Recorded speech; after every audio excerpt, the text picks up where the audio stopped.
So it appears for the first time in my life we stand upon the brink of war in Europe. Um, this seems to be something that's going to happen on the 16th of February, i.e. tomorrow. That's the sort of date picked out by the intelligence services. I have never known anything like this in my life.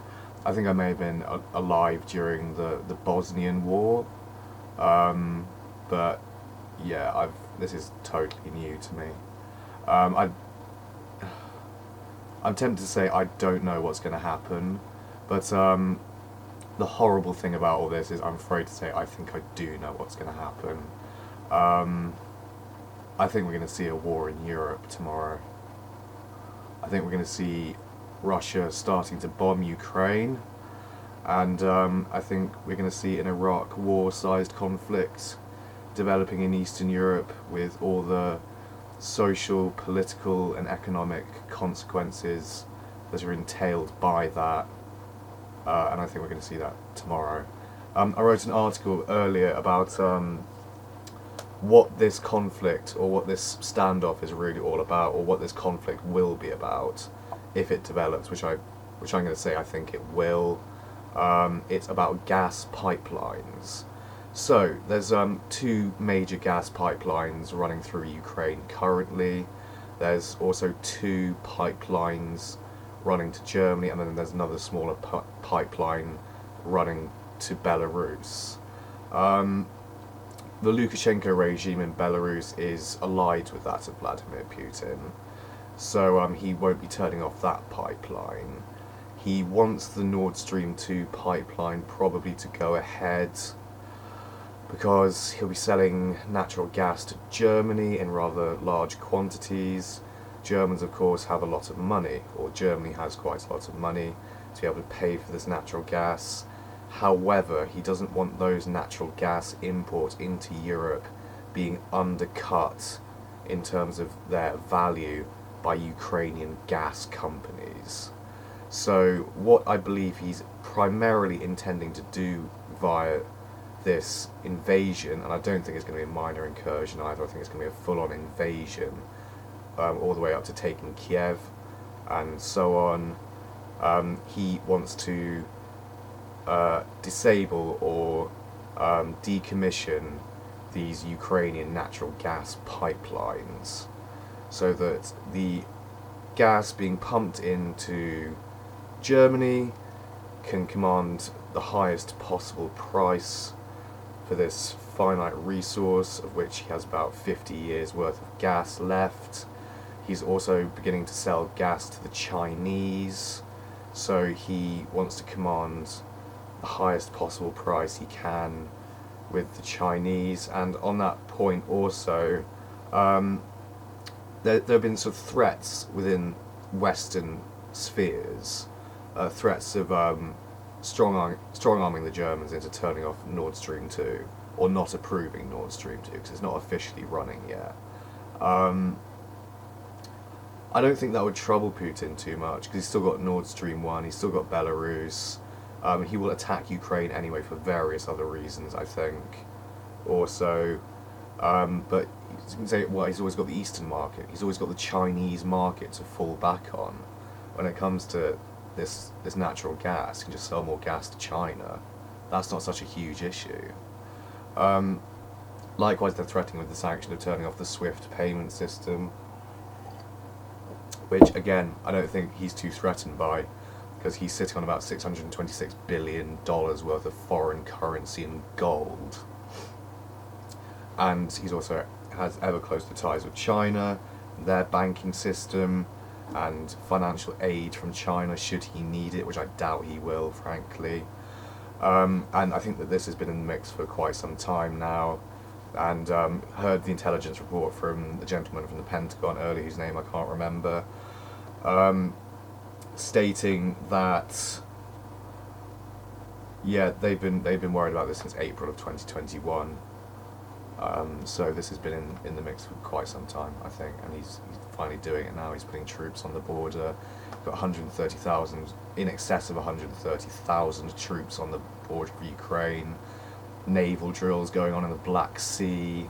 landing craft in the Black Sea, getting ready to take Sevastopol and Odessa, troops moving up from Crimea, no doubt, troops moving down from the north from Belarus, from the east, of course, as well. And I think we're going to see a protracted and bloody conflict over Ukraine. As for these other reasons for taking Ukraine, and by the way, what the Western media has been saying, oh, for Putin it's a lose-lose situation. It's a lose situation for Ukraine, and Russia will lose out. They'll be hit with heavy sanctions, etc., etc., etc. But no, I don't think so.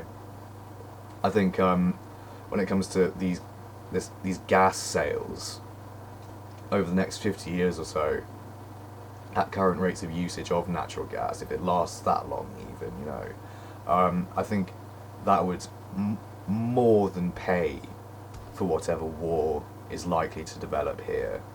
And I've just reposted this to my Facebook by someone called Alonia Blichenko, who's responding to the question, for those who ask why does Ukraine matter, how the nation of Ukraine ranks. First in Europe in proven recoverable reserves of uranium ores. Okay, that's a big starting point, isn't it? Uranium, how interesting. Second place in Europe and 10th in the world in terms of titanium ore reserves. Second place in the world in terms of explored reserves of manganese ores, 2.3 billion tonnes, or 12% of the world's reserves. Second largest iron ore reserves in the world, 30 billion tonnes. Second place in Europe in terms of mercury ore reserves. Third place in Europe, 13th in the world in shale gas reserves, 22 trillion cubic metres. Fourth in the world by the total value of natural resources. Seventh place in the world in coal reserves, 33.9 billion tonnes. Then the Ukraine is an agricultural economy. First in Europe in terms of arable land use.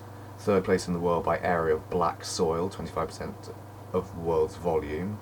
First place in the world in exports of sunflower and sunflower oil. Second place in the world in barley production, and fourth place in barley exports. Third largest producer and fourth largest exporter of corn in the world. Fourth largest producer of potatoes in the world. Fifth largest rye producer in the world. Fifth place in the world in bee production, 75,000 tonnes. Eighth place in the world in wheat exports. Ninth place in the world in production of chicken eggs. 16th place in the world in cheese exports. Ukraine can meet the food needs of 600 million people. Now, and it goes on as well. Their manufacturing and their capabilities of manufacturing rockets and titanium, fourth largest exporter of nuclear power plant turbines, and all that stuff. But then again, let's face it, their manufacturing capabilities are going to get bombed to shit in all this. And I doubt Putin's so much interested in that as he is, in the first instance, shutting down those pipelines. In the second instance, I suspect, taking all that arable land.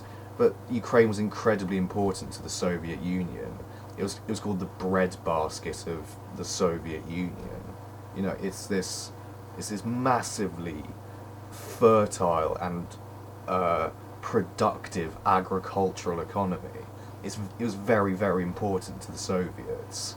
And famously in collectivization, when they ran this horrendous experiment with collectivized farms, had famine, massive crop failure, totally what they're not expecting. And then the same with Lysenkoism in the 50s, I think. That hit Ukraine incredibly hard, I believe.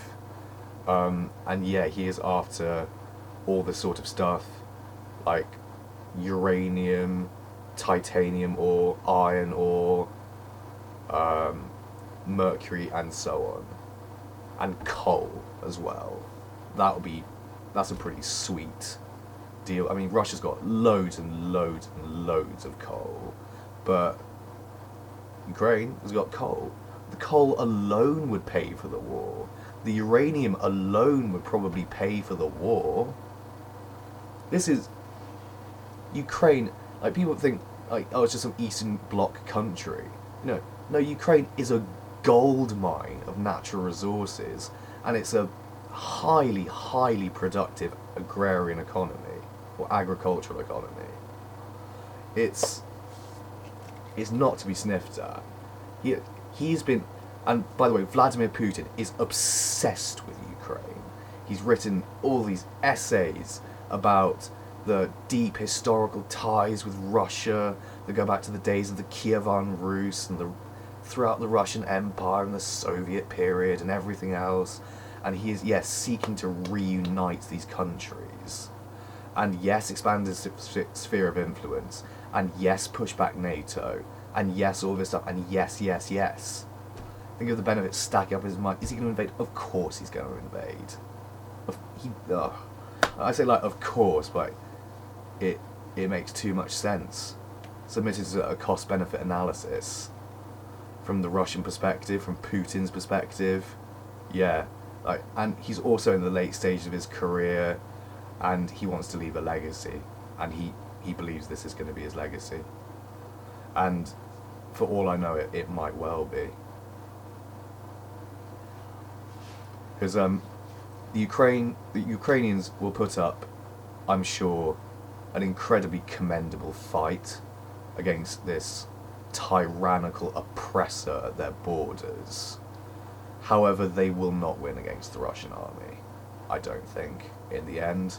It might take them 4 years, it might take them 5 years to beat the Ukrainians.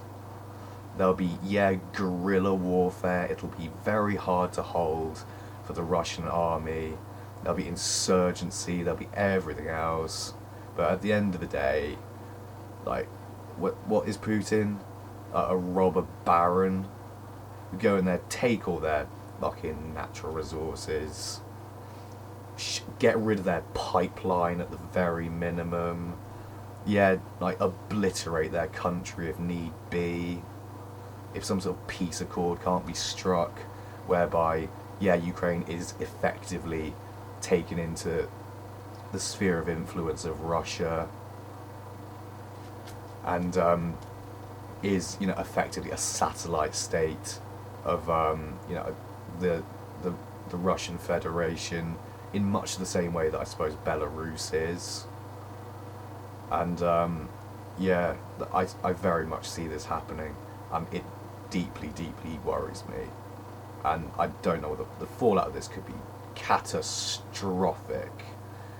Tens of millions of displaced people, hundreds of thousands of people killed, very possibly. The more I look into it, and the value of natural gas is only going to increase, and the more natural gas that flows into Europe via supply and demand, eliminate the competition, etc., etc., etc., bring down the supply of it, increase the price of it, charge more money, make more money. And Putin, he's only as good as what the oligarchs will allow him to do, and he'll have every fucking oligarch gas giant from Gazprom lined up in support of this and wanting this. And I hear from the BBC today or yesterday showing a bit of Lavrov and Putin discussing on Russian state TV. I think there's still room for negotiation, and Putin's just there that is propaganda that they're showing the people. Putin does not do he's not a populist. He doesn't do what the people want him to do. He's saying, I'm going to do what I believe is best for the country. Fuck the people and what they want. He's a man who shoots his rivals dead like dogs in the street. He locks up any opposition or kills them. He's a gangster. That's what Vladimir Putin is. He's an up-jump gangster in the Kremlin, in control of all those nuclear weapons and those legions of troops. And that is the reality that we've got to face. And yeah, like people like that, can they be negotiated with? Like, considering the demands he's put on the table, total retraction of NATO from Eastern Europe, that's never going to happen. We've got nukes in Romania. I'd be like serious threat to the security of the Baltic states, everything else like that. I'm actually physically shaking. I'm shaking because of this. It could happen tomorrow. It really could. Or he could wait till after the Olympics to keep Xi Jinping happy. Then again, he's sending him lots of gas, so maybe he's kept sweet for that reason. I never believed I'd live to see such times. I really, really didn't. I thought that sort of thing, that'll never happen again. Then I see other things like fascists rising in Italy and France and Germany and Poland, and economic slumping, fascism rising. Then the pandemic, then this. Jesus me. I think I've made my point on this roughly. So thank you everyone for watching. Bye.